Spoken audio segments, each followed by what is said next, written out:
Sekarang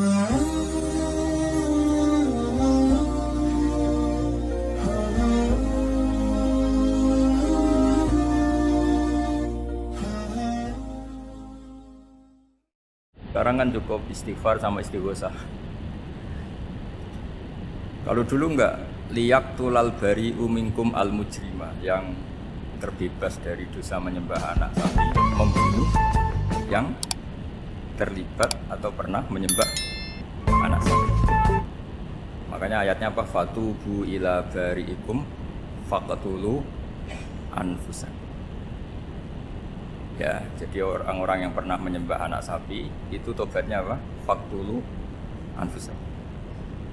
Sebab itu semua ulama berkewajiban menerangkan nasa mansukh. Sampai Sayyidina Ali suatu saat ada mubalek atau ustadz itu ngajar di masjid, ditanya, kamu tahu nasa mansukh enggak?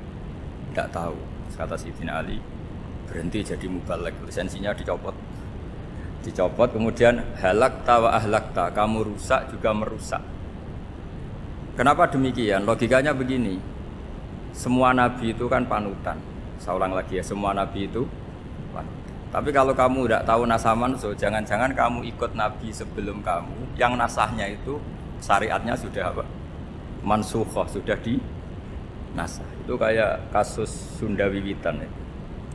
Itu gak mau punya Nabi Muhammad karena kurang keren, kurang sepuh. Nabinya langsung Nabi Adam. Resikonya adalah beberapa aliran sesat itu, aliran yang kurang benar itu, zaman Nabi Adam kawinan otomatis sama saudaranya. Lalu masa sekarang kita membolehkan kawin sama apa? Kalau sama Nabi Adam mau tidak mau. Karena yang cowoknya ya bin Adam, putrinya binti Adam. Lalu Allah bikin satu sunnah yang suami istri itu harus beda, yaitu satu kandungan itu melahirkan satu pasang. Dan mulai dulu memang pasangannya orang jelek itu orang cantik.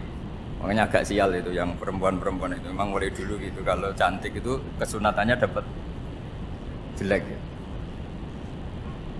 Nanti sama-sama masuk surga karena yang cowoknya ibadahnya syukur, yang ceweknya sabar ya. Itu nanti sama-sama.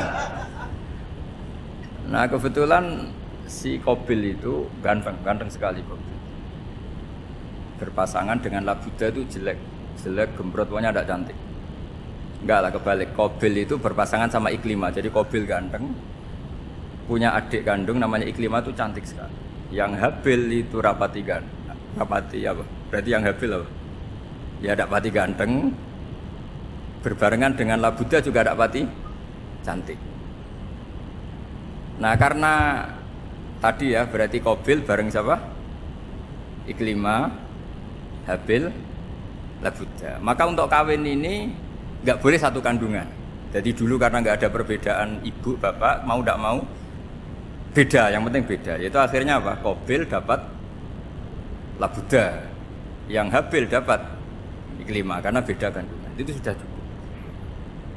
Nah, akhirnya kan nggak terima si Qabil. Masa orang ganteng dapat orang jelek. Jadi mulai dulu itu maunya orang ganteng ya dapat orang cantik, nggak terima. Tapi Allah ngatur seperti itu. Akhirnya terjadi percekcokan. Nah, dulu itu semuanya itu religius, sehingga ukuran percekcokannya masih religi, yaitu ya gini saja, kita ngadakan kurban, yang diterima itu ya menang. Ya ternyata dalam kompetisi itu yang menang siapa? Habil.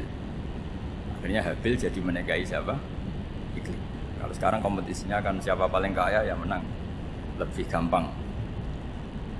Nah kemudian bayangkan misalnya, ya saya ini menerangkan nasa mansukh.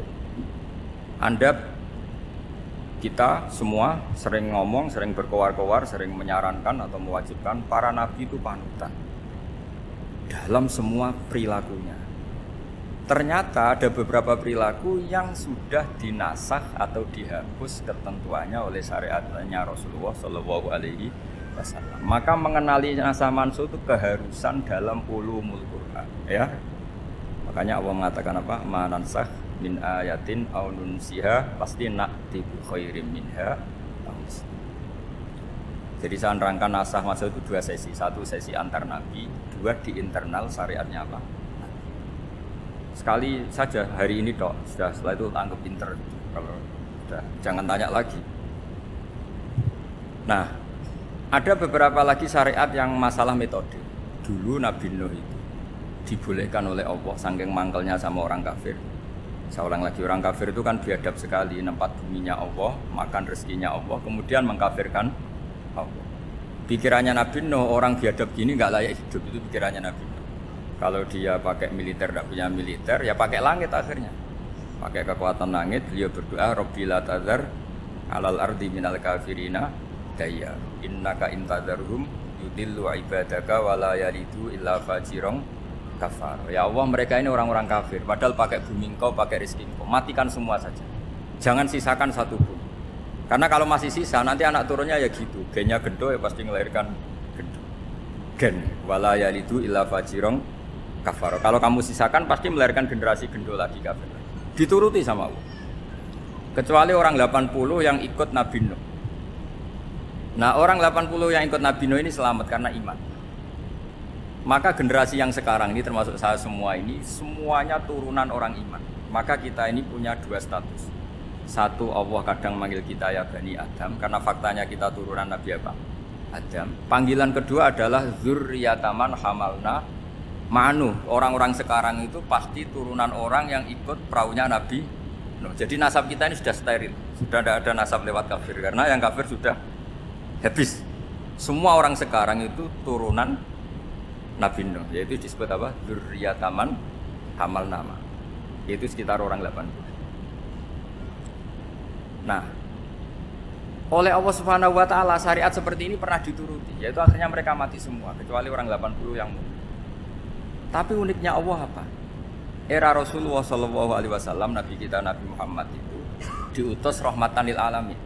Ketika Nabi didustakan, diusir, disakiti, malaikat gunung, beberapa malaikat sing ahli adab spesial eksekutor lah kira-kira gitu. Muhammad, kamu bilang saja ke saya, kalau kamu ingin orang-orang Mekah Bujal CS, saya hancurkan. Tapi apa kata Nabi? Saya berharap kalau mereka belum iman, anak cucunya iman. Karena bagaimanapun sperma ya atau calon bayi atau calon keturunan itu kan ada fi aslabir rijal atau fi zuhurir rijal. Jadi kalau dalam ilmu agama itu gen manusia itu disimpan di zuhurir rijal di punggung lelaki, nanti dipindah ke arhamin nisa. Logikanya gini, ini dengerin ya. Logikanya gini, misalnya Abu Jahal itu di situ ada orang namanya Ikrimah, itu anaknya Abu Jahal, itu orang mukmin. Akhirnya ya jadi orang alim. Abu Lahab itu di rahimnya di punggungnya ada perempuan namanya Darroh, akhirnya juga orang mukminah. Saya berikan contoh. Khalid bin Walid itu anaknya Walid. Walid itu musuh besarnya Rasulullah, tapi di punggungnya ada orang bernama Khalid. Ini dengerin. Nah, di punggung ini kira-kira Allah sudah tahu apa belum? Jawabannya sudah. Artinya kalau ini mati atau kamu bunuh, kamu sebenarnya nggak bunuh orang kafir saja, bunuh calon orang mukmin yang sekarang masih bersemayam di punggungnya orang-orang kafir. Jadi bisa saja orang yang sedang kafir itu ada sekian calon generasi yang suatu saat mukmin. Itu syariat yang diajarkan ke Rasulullah SAW. Karena kasofnya Nabi, kasof itu satu kondisi di mana seorang Nabi itu dipertontonkan sesuatu yang nggak kelihatan. Itu dalam bahasa Arab kasof atau mukasyafa. Nabi dipertontonkan ternyata banyak orang kafir yang di punggungnya itu ada calon generasi mukmin atau muslim. Itu mirip seperti kita. Bapak era sholat, anak ETPK sholat, akhirnya bapaknya katut sholat. Banyak nggak di Indonesia? Bapaknya tidak bisa baca Quran, anaknya hafid. Itu kalau bapaknya kamu habisi, tidak ada yang meselin. Makanya biarkan hidup saja. Nah, artinya gini, andai kan tidak ada ulama yang menerangkan nasa mansuh, dikira syariat Nabi Nuh itu abadan mu'abbadat, selamanya lama. Sehingga main teror sama orang kafir sah berdasar Nabi Nuh. Padahal kita sudah ganti Nabi, yaitu syariatnya Rasulullah SAW. Masyhur itu ketika Nabi ngendikan, saya tidak minta mereka dihukum, tapi ya Allah saya minta Allah mahdi qaumi fa innahum la ya'lamun. Mereka kafir itu karena tidak.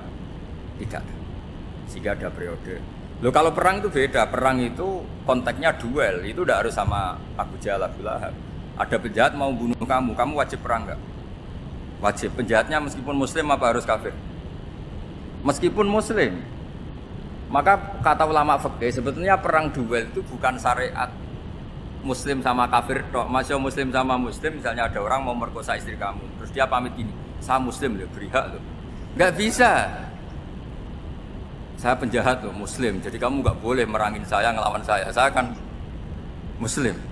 Nggak bisa, tetap harus dilawan. Makanya kata ulama-ulama fikih, pertarungan sama musuh itu udah harus sama orang kafir. Orang muslim pun yang mengganggu kehormatan kita, misalnya mau merkosa istri Anda, itu harus dilawan. Makanya Nabi ngendikan mangkutila duna mali fahuwa syahid, mangkutila duna harimi fahuwa syahid. Orang yang mati karena membela kehormatan keluarganya atau hartanya, maka dia mati syahid. Dan penjahat yang mati ini muhaddarun damu, diabaikan sehingga nggak kena kisos, pembunuhnya nggak kena.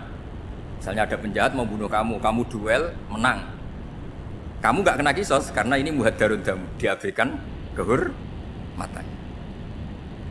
Padahal dia muslim, apa? Muslim. Ini jadi ini mengaji ini agak jelimet tapi gampang. Kan kalau paham nggak paham selesai, jadi yang nggak baca selesai. Sehingga kalau nggak ada nasa mansuh, maka orang selalu berpikir pokoknya sementing ikut Nabi. Nah itu bahayanya kalau Anda tidak tahu detail, jangan-jangan syariat yang kamu ikuti itu syariat yang sudah berstatus mansukh, telah dicabut. Dan itu banyak. Makanya kata Sayyidina Ali ketika ada orang ngajar gak tahu nasa mansuh, halakta wa ahlakta, kamu rusak dan merusak orang lain. Seperti tadi pernah ada kawin itu satu turunan, yaitu era Nabi Adam. Masa kita sekarang kawin sama satu turunan, kan gak mungkin. Ya kan, pernah ada membumi hapuskan orang kafir, yaitu syariatnya Nabi Nuh, itu dihapus oleh syariatnya Nabi Ibrahim dulu. Yaitu Nabi Ibrahim menghentikan apa? Faman tabi'ani fa innahu minni wa man asani fa innaka ghafurur rahim. Kalau orang ikut saya ya Allah ya pasti golongan saya. Kalau yang masih maksiat, masih balelo, saya berharap engkau ampuni. Hanya banyak orang kafir tobat. Coba era Rasulullah itu semua orang kafir Mekah itu kafir. Nabi belum wafat. Itu sudah ada 114.000 mukmin semua. Jadi Nabi menangi mayoritas orang menjadi mukmin dari mayoritas kafir. Yaitu disebut wara'aitan nasa yadkhuluna fi dinillahi afwaj. Andai kan Nabi Muhammad pakai syariatnya Nabi Nuh, bisa enggak mengislamkan orang sebanyak itu? Enggak bisa kan? Maka ini penting mengenali nasa mansuh. Jadi periode cara wong Jawa maksud no tuntas. Robila dari pasot tuntas itu menghabisi itu habis di periode Nabi siapa? Nuh. Syariat itu sudah enggak dipakai lagi. Yang dipakai apa? Faman tabi'ani fa innahu minni wa man asani fa innaka ghafurur rahim. Lah Nabi Muhammad ini nabi yang kena khitab anit tabi millata Ibrahim hanif. Jadi masternya Nabi Muhammad itu mentornya Nabi Ibrahim. Sehingga syariatnya ya faman tabi'ani fa innahu minni wa man asani fa innaka ghafurur rahim. Tidak syariat rabbila tadzar alal ardi minal kafirina daya. Jelas ya, jadi mengenali nasa mansuh itu penting sekali. Karena kalau enggak, Anda halakta wa ahlakta, kamu merusak diri kamu sendiri, juga merusak orang lain. Karena menfatwakan hukum yang sebetulnya sudah berstatus mansuh, hanya berdasar, itu kan syariatnya Nabi-Nabi dulu. Syariat yang apa? Syariat yang enggak pernah terhapus hanya satu, usuluddin, yaitu tauhid, itu sama. Tapi kalau syariat itu beda-beda, atau furu'iyah itu beda. Itu tadi saya beri contoh, era Nabi dulu kalau ada pakaian najis, potong, dibuang. Era Nabi Muhammad orang kafir dihabisi oleh langit. Era Nabi Muhammad nggak boleh, bahkan didoakan Allahumma hdi qaumi fa innahum la ya'lamun.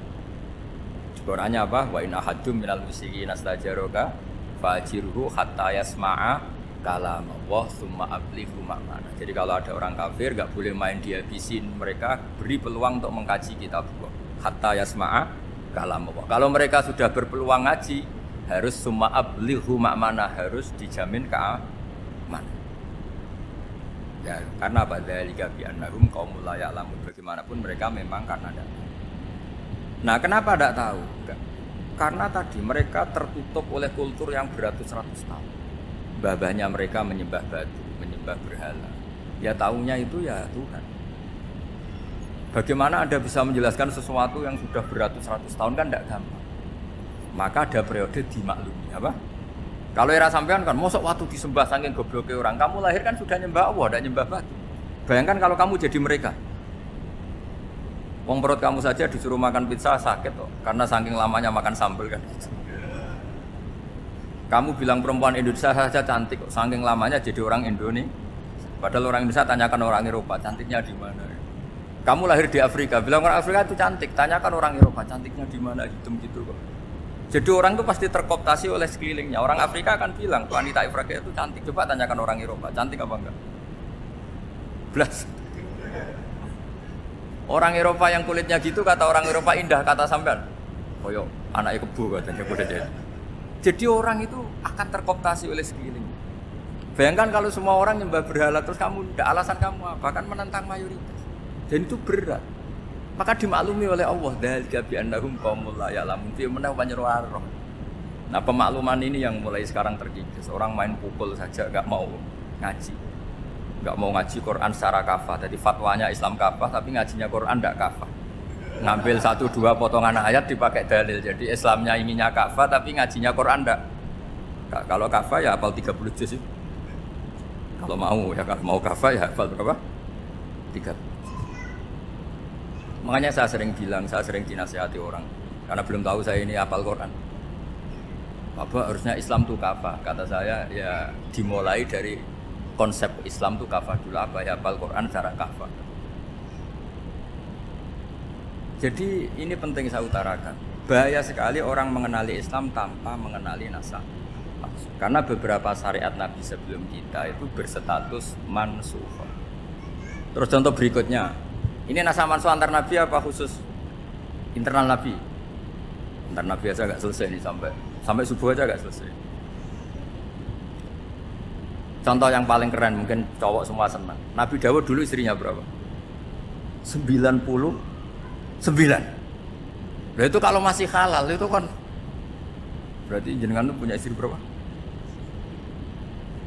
Oh ya kan ngeri betul. Punya satu aja repotnya gitu, apalagi berapa? Punya 99. Terus kamu bilang gini, ini kan syariatnya Nabi Dawud, Nabi kan bisa diikuti. Pernah ada periode di mana seperti itu boleh. Jadi makanya mau tidak mau ngenali nasab mansukh itu harus. Kalau enggak ya kamu masih berkeyakinan boleh beristri berapa? Nah ini penting saya utarakan. Makanya Sayyidina Ali itu kalau ngetes calon mubalek, kira-kira kalau kemenak dulu inginnya apa? Sertifikasi apa? Mubalek. Itu tanyanya gitu. Ta'rifun an-nassa wal mansukh, kamu apa tahu nasab mansukh? Lah.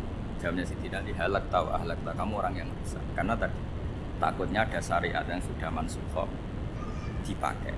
Itu tadi misalnya kita ini tidak umatnya Nabi Nuh, tapi pakai syarat Robbila tadar alal ardi minal kafirina. Terus ketiga begini, misteri manusia itu. Dan ini kita tidak pernah tahu sampai kiamat, tapi ini ilmu harus kita diskusikan. Misalnya saya ini namanya Bahaudin. Saya sekarang hidup sampai 2019. Kan hanya Allah yang tahu berapa turunan saya sampai kiamat dan statusnya kayak apa.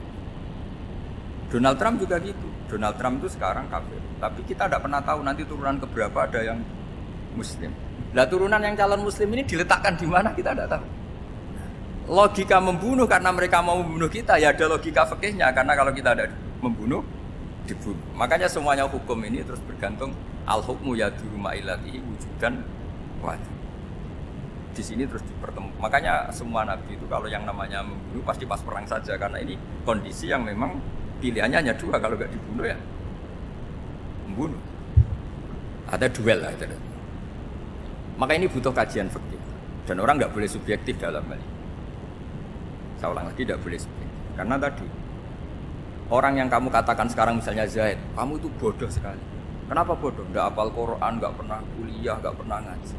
Ternyata Zaid ini bersemayam calon anak yang alim alama hafal Quran, namanya Umar, tapi masih jadi sperma. Suatu saat Zaid itu punya anak alim alama, kan banyak orang nggak bisa baca Quran punya anak hafid, banyak nggak di Indonesia? Banyak nggak petani yang punya anak dekan? Petani punya anak dekan. Yang dekan punya anak naik kelas saja susahnya bukan main. Banyak kan? Nah ketika dibalik nanti ada dekan punya anak goblok, yang petani punya anak dekan pinter mana?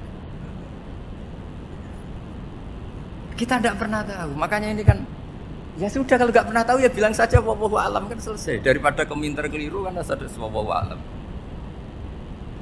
Makanya cerita favorit guru saya Kiai Haji Maimun Zubair itu punya namanya Ki Zubair. Itu cerita favoritnya itu ada santri namanya Soleh. Soleh itu alim alam. Orang Madura itu cara berpikir kalau kiai saja alim seperti itu, apalagi bapak. Pas bapaknya main ke pondok, santrinya ada ribuan. Bapaknya main ke pondok. Sholat itu ya nggak bener, nggak sesuai sunnah Rasul lah kira-kira gitu. Sudah sholat itu nggak bener, apa nggak bener. Masih ditakwil sama santri Madura karena orang Madura itu kultus. Mungkin khilaf itu satu khusus, pokoknya perlakuan khusus. Suatu saat saking bodohnya orang itu kenceng tuh pikir musola. Wah ini nggak bisa ditakwil lagi, akhirnya nggak bisa ditakwil tuh nggak. Wah ini sudah nggak bener ini, nggak bener. Singkat cerita santri tadi nggak kuat matur ke kiainya, Pak Yai, jenengan sealim itu kok bapaknya segoblok. Kenapa? Ya, dia kenceng pikir musola. Oh bapak saya tuh pinter sekali. Kok bisa? Karena beliau yang memutuskan saya mondok sampai saya jadi alim alama seperti ini. Yang bodoh itu mbah saya. Yang bodoh itu mbah saya kan. Artinya gini, sekarang misalnya Anda dekan atau Anda rektor atau Anda profesor atau Anda kiai top mubalek kondang. Anda mubalek kondang terus punya anak, gobloknya bukan main, atau apalagi anaknya ketangkep KPK. Yang satu anaknya orang bodoh jadi dekan. Kalau kompetisi ini pinter mana? Ada ahli metodologi tapi anaknya itu terlibat narkoba. Yang ini petani utun, anaknya dekan. Kira-kira kalau dikompetisikan pinter mana? Anaknya pinter petani tadi. Yang ketika petani kamu vonis bodoh gitu. Tapi siapa tahu kalau ini menyimpan calon. Paham ya? Kita tidak pernah tahu. Makanya Quran selalu ngajari dalam ilmu sosial wa in adri la'allahu fitnatul lakum wa mata'un ila. Dalam ilmu sosial itu kita harus jawab enggak tahu. Karena mudah. Makanya saya tadi pagi ngaji di direktorat, saya bilang, saya pernah diprotes orang, Gus kamu udah jelas 01 atau 02. Ya saya jawab, manusia itu makhluk yang paling enggak jelas. Sekarang soleh, suatu saat bisa saja enggak soleh. Yang sedang enggak soleh, suatu saat soleh. Sesuatu yang mungkin rubah kok kamu fanatik gimana? Nalarnya gimana? Coba kita tahu dulu, Wahsy itu pembunuh Hamzah, akhirnya mati mukmin ya kan? Padahal orang yang sangat dibenci Rasulullah karena membunuh Sayyid siapa? Hamzah. Sa'labah yang tukang itikaf di masjid, akhirnya su'ul. Kita tidak pernah. Nah kalau nggak pernah tahu ya tidak usah terlalu fanatik. Kayak jenengan seneng saya itu ya saya tidak tahu sampai kapan. Saya seneng sampai kapan ya? Kayak suami istri. Pas nikah harmonis bulan madu sampai kapan bertanya. Yang jelas paling awet itu pasangan jelek itu pasti nggak awet. Makanya jadi guyonan. Pasangan itu jangan baik-baik gak awet, kalau jelek ternyata maksudnya cantik sama ganteng. Itu suatu saat pasti jadi jelek. Yang jelek sama jelek pasti jelek terus. Makanya jadi guyonan. Kalau pasangan jelek itu awet katanya. Tapi kalau pasangan baik, ternyata baik wajahnya itu pasti gak awet. Suatu saat pasti jelek, tapi yang jelek awet karena mulai dulu ya jelek sampai gitu. Awet jeleknya maksudnya bukan. Ya jelas ya, jadi saya mohon sekali ini ilmu. Sampai ndak urusan, ini bukan urusan cocok dan cocok, tapi ilmu harus kita dengar bahwa syariatnya para nabi itu yang sifatnya furu'iyah, tidak usuliyah, tidak tauhid itu potensi. Sehingga mengkaji nasab manusia itu satu keharusan seorang ulama. Makanya setiap ada syariat nabi, hal hadis syariah mu'abbadah amlah, mansukhoh amlah. Karena potensi itu tinggi. Kita tahu dulu semua nabi sholat menghadap apa? Baitul Maqdis. Era Rasulullah dipindah ke Ka'bah. Tapi kalau kamu katakan total Baitul Maqdis ya tidak juga. Nabi Ibrahim mulai dulu madhabnya ke Ka'bah. Tapi kalau Nabi Musa ke Baitul Maqdis. Terus kamu bilang ini 01, 02 ya memang syariat jadi sesuatu yang furu'iyah. Nah, kenapa ini furu'iyah? Jawabannya sederhana. Ketika seseorang menghadap Ka'bah itu menghadap batu apa menghadap Allah? Allah. Ketika menghadap Baitul Maqdis hakikatnya menghadap Allah apa menghadap Baitul Maqdis? Allah, maka menghadap Ka'bah itu sebenarnya masalah furu'iyah. Yang masalah usuliyah adalah inni wajjahtu wajhiya lilladzi fataras samawati wal ardh. Yang permanen adalah menghadap Allah Subhanahu wa taala. Cuma secara prosedur syariatnya secara zahir menghadap Ka'bah. Maka potensi rubah karena ternyata itu furu'iyah, untuk kiblatnya itu furu'iyah. Yang permanen adalah menghadap ke Allah Subhanahu wa taala. Ini penting ya. Jadi terus sekarang masih antar nabi apa di internal nabi? Ini sudah mau selesai, sudah habis. Internal. Ini sudah selesai, ini sudah pas. Mohon maaf. Oh. Jam sudah. Sampai mana tadi? Terusnya apa enggak? Sudah ya, sudah kayaknya sudah. Biar kelihatan cerdas. Sekali pertemuan sudah pinter gitu. Berapa? Setengah jam sudah pinter. Yang internal nabi apa antar nabi? Internal ya, sudah sekarang ke internal. Kalau internal lebih banyak lagi contohnya. Yang masyhur tentu masalah Baitul Maqdis. Dulu Rasulullah pernah sholat menghadap Baitul Maqdis 16 bulan berapa? 16 bulan, gila 17. Soalnya khilafnya hanya 16 dan 17. Kalau ada bilang 10 bulan berarti gak pernah ngaji khilafnya. Karena khilafnya itu hanya 17 sama 16. Akhirnya sama Allah diminta disuruh menghadap ke Ka'bah. Saya ulang lagi, itu tetap masalah antar nabi sebenarnya. Gini.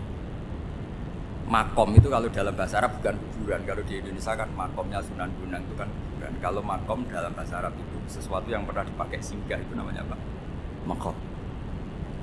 Lalu Rasulullah itu pertama di Medina itu madhep Baitul Maqdis itu 16 bulan.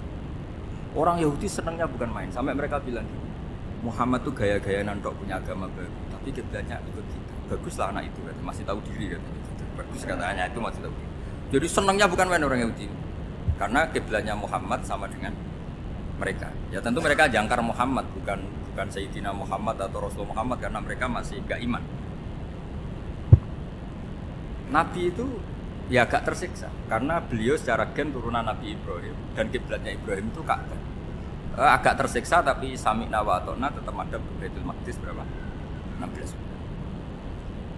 Suatu saat Nabi Muhammad itu disuruh madhep Ka'bah. Ini dengerin. Akhirnya madhep ke Ka'bah. Apa yang terjadi? Orang Yahudi komentar gini, Muhammad itu gimana? Dia di perantauan, rindu sama keluarganya. Terus rindunya itu diaplikasikan jadi perilaku agama. Jadi dia madhep Ka'bah dianggap kangen. Kayak saya kan orang Rembang. Rembang itu apanya Jogja? Timurnya apa? Nggak, Jakarta itu mana Jakarta? Barat sana ya. Ibaratnya saya orang Jakarta, terus merantau di Jogja. Dulu kiblatnya itu menghadap ke timur. Terus ketika madhep ke barat, kata sampean, wah itu Pak Dune kangen apa? Keluarga. Juga kurang ajar orang Yahudi. Jadi orang Yahudi itu memang paling pinter bully. Makanya kalau sampean tukang bully itu ya agak-agak, ya enggak. Saya tidak ngomong agak, ya pokoknya agak-agak. Ya. Pinter bully orang Yahudi. Makanya enggak ada orang debat sepinter orang Yahudi. Yang bisa ngalahkan hanya Tuhan itu. Orang Yahudi yang bisa ngalahkan hanya Tuhan. Sayyidina Ali orang paling terkenal cerdas. Itu kalau sama orang Yahudi itu pusing. Coba Nabi itu perang tapi nggak boleh bunuh. Kayak apa sih?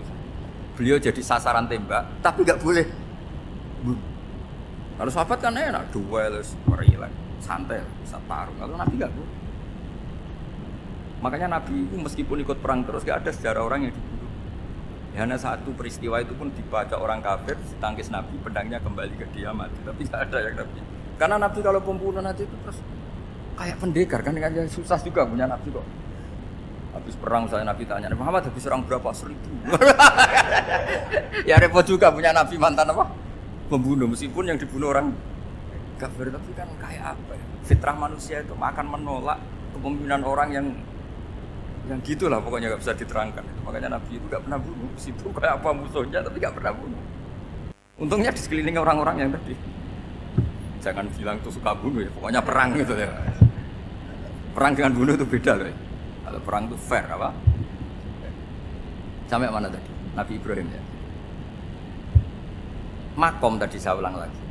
Nabi Muhammad menghadap ke Baitul Maqdis itu hanya Allah nuruti. Ini loh Nabi betul. Tahu betul bahwa di antara syariat adalah Baitul Maqdis karena semua Nabi pernah berkiblat Baitul Maqdis. Tapi Nabi ketika menghadap ke Ka'bah, Nabi juga dibilangin sama Allah. ini loh syariat yang benar, karena Ka'bah juga kiblat sing aktaku, lebih tua ketimbang Baitul Maqdis. Maka disebut Ka'bah Atiqah. Ilal Baitil Atiq. Kalau Quran bahasakan Ka'bah apa? Wal yatawafu bil Baitil Atiq. Atiq itu tua sekali. Sudah. Ketika berstatus tua itu orang Yahudi seneng, mergo roh kelirune Muhammad. Mereka nantang, Muhammad ayo debat terbuka. Nabi rawuh. Bagaimana Anda bilang Ka'bah itu kiblat tertua? Wong Ka'bah itu pertama yang menghadap sana itu ya kamu. Semua Nabi menghadapnya ke Baitul Maqdis. Terus Nabi Muhammad mulai berargumentasi ilmiah. Enggak, Ka'bah itu kiblatnya Ibrahim. Jadi Ibrahim dulu itu yang mulai dulu kiblatnya itu di. Terus orang itu tanya buktinya apa? Terus dijawab fihi ayatum bayyinatum maqam Ibrahim. Ternyata di situ ada jejak kakinya Nabi Ibrahim, yaitu batu yang diinjak beliau ketika bangun. Itu argumentasi ilmu. Lah bareng orang Yahudi kehilangan ilmu, itu gobloknya orang Yahudi. Makanya yang bisa mengalahkan Yahudi hanya Allah Subhanahu wa taala. Wong Ibrahim saja golongan kita, pengikut kita. Ibrahim itu pengikut Yahudi. Wah, itu Nabi mulai senyum-senyum, mulai tertawa-tawa. Wah, itu goblok, orang terdidik. Karena itu ibaratnya kayak kamu bilang Soekarno itu pengagum Puan Maharani. Kira-kira seperti itu. Soekarno itu pengikut Puan, karena Yahuda itu Yahuda bin Yakub bin Ishak bin Ibrahim. Saya ulang lagi ya, nasabnya Yahudi ya Pak. Yahuda bin Yakub bin Ishak bin Ibrahim. Jadi Ibrahim itu mbah keempat dari Yahuda. Tapi karena mereka kalah debat, Ibrahim itu pengikut Yahudi, sama dengan bilang apa? Soekarno itu pengikut Puan Maharani. Itu kan jadi aneh. Atau Gus Dur pengikut Mbak Yeni, atau Basim Asari pengikut Mbak Yeni, itu kan aneh. Wah, akhirnya sama Allah diingatkan.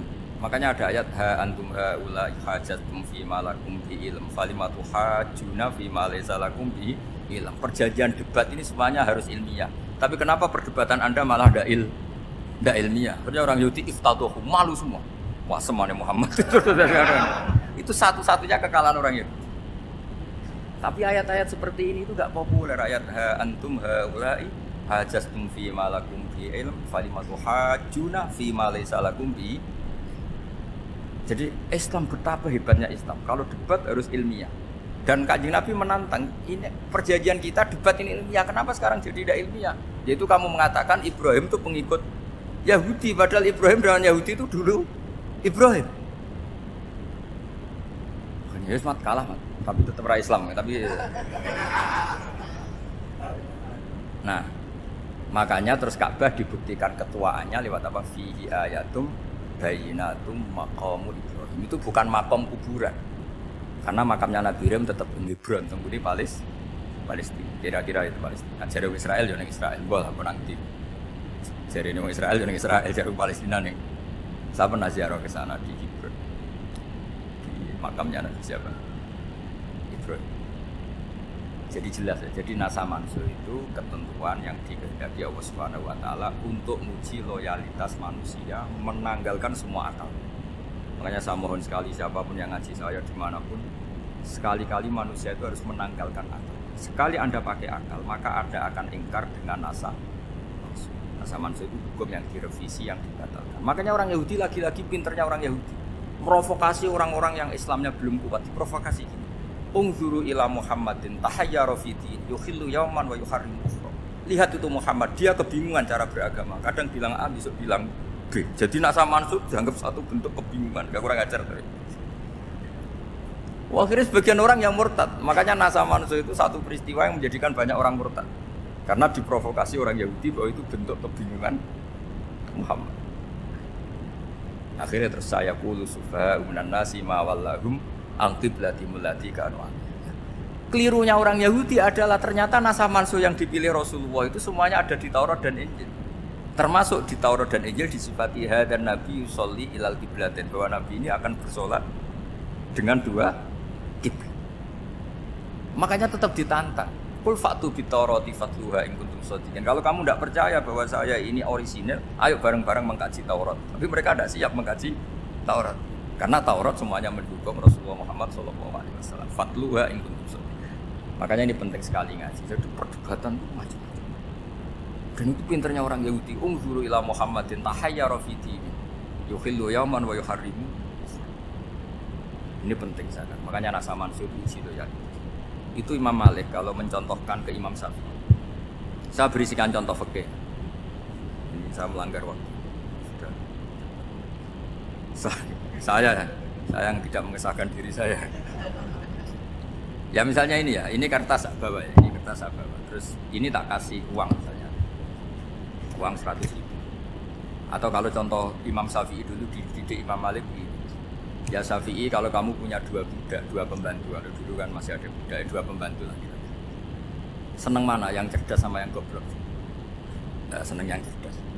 Kalau yang nurut sama yang bantahan, seneng yang nurut. Nah, yang nurut itu yang goblok. Makanya tinggal dibalik saja. Kamu tak beda ya. Seneng mana punya istri yang cerdas apa yang goblok? Coba jawab. Atau ibu-ibu, mbak-mbak ini, seneng mana punya suami yang cerdas atau yang goblok? Kalau cerdas gak bisa diakali. Tapi goblok nurut tapi ya kadang di sini kan di sini. Nah, itu kan antar manusia. Masalahnya kita menghadapi Allah Subhanahu wa taala yang semua kita pasti bodoh. Kita menghadapi Allah Subhanahu wa taala yang semuanya kita pasti bodoh. Allah jelas ngendikan wa kanal insanu dzaluman. Jauhlah manusia itu banyak dolimnya. Dolim itu sifat mubalaghah. Kalau orang dolim sekali dolim, kalau sering zalum, kalau jahil biasa jahil, kalau banget jahili jahul. Bahasa Arab kan gitu memang. Ghafir, pengampun biasa. Kalau ghafur selalu mengampuni. Syakir, makanya sifatnya Allah Ta'ala itu ikut wazan fa'ul semua. Ghafur, syakur. Atau diikutkan wazan fa'al. Kalau goblok biasa jahil, goblok banget jahal kan. Kafir biasa kafir, kalau kafir banget kafar. Ya, jadi wazan balagha itu bisa fa'al, bisa fa'ul ya. Kafirin, kafar atau kafur. Paham ya? Malah ngaji nahwu. Ya, tapi ini memang perangkatnya ya. Ini kan perang mau tidak mau. Makanya misalnya Allah tidak suka kulla kafarin banget kafir ya, Pak. Paham ya? Kulla khawanin banget khianate. Kalau khain khianat biasa, kalau khawan sering khianat. Lah manusia itu kata Allah apa? Zaluman. Wis banget dolime banget. Itu kalau yang ngarang hikam mencontohkan begini, manusia itu pas bener saja salah apalagi masalah.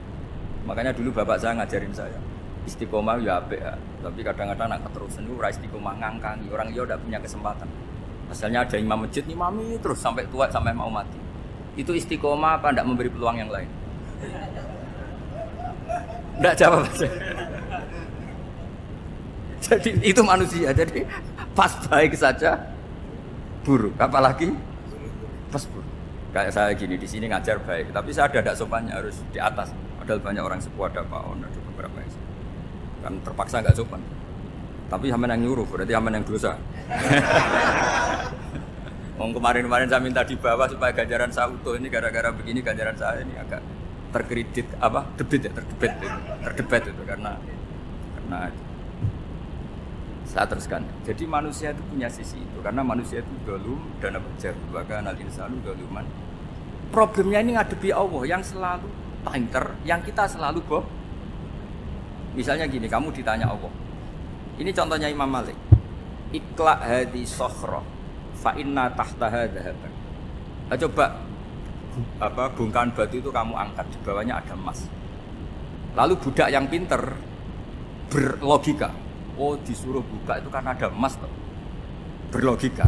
Kalau budak yang goblok enggak, ya disuruh ya diangkat saja. Ada emas apa enggak karena perintah ya diangkat. Yang satu nurut karena perintah, yang satu nurut karena ada emas, ada sesuatu. Logikanya suatu saat Tuhan tuh hanya bilang gini dok, ikla hadi sokhroh, batu itu angkat. Yang nurut yang goblok permanen tadi kan langsung ngangkat. Yang pinter, ini ada apa lagi Gusti kok harus diangkat? Ya gak ada apa-apa, nyuruh saja kata Allah gitu. Wah tidak bisa, sesuatu harus ada alasannya. Itu kira-kira mangkel loh apa gak? Oh mangkel. Nah, logikanya manusia seperti itu. Makanya dua murid pinter, di rakyat pinter, presiden ya susah mesti dia. Goblok ya susah sini-sini uang. Ini kok nggak ada pilihan. Memang manusia itu nggak ada pilihan. Nah sekarang masalahnya gini di fikih ini saya kembali lagi ke fikih. Pertanyaannya secara fikih begini. Misalnya iddah. iddah itu seorang perempuan ditinggal mati suaminya atau ditinggal atau cerai. Itu kan ada namanya apa?